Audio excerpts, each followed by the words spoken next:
Today, UL Lafayette organizations remember the 2 alumni killed in the attacks on the World Trade Center and the Pentagon, as well as the thousands of others involved in the tragedy. News 10's Danielle Johnson joins us live from UL Lafayette's campus to tell us about the ceremony. Danielle. Sylvia, it's been 2 decades since the tragedy on September 11th of 2001, and still to this day, many across the world, including right here in Lafayette, are remembering its horrific impact on the nation. Good morning. 64 degrees at 8 o'clock. It's Tuesday, September 11th. All of the people in the area were silent. They were staring up into the corner where the television had the news coverage covering the first tower strike.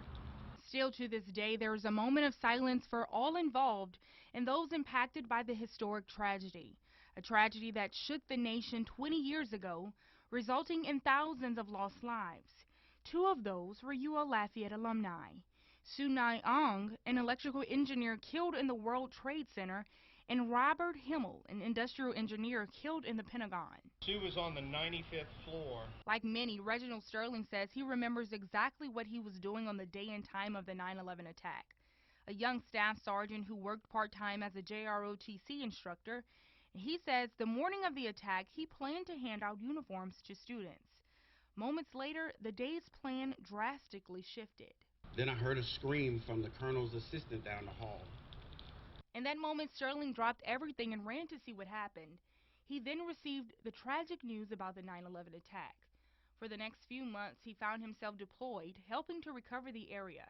And he now spends the rest of his life and career remembering the lives lost on that day. I also knew that as a nation with a collective conscience and as individuals, we were forever changed.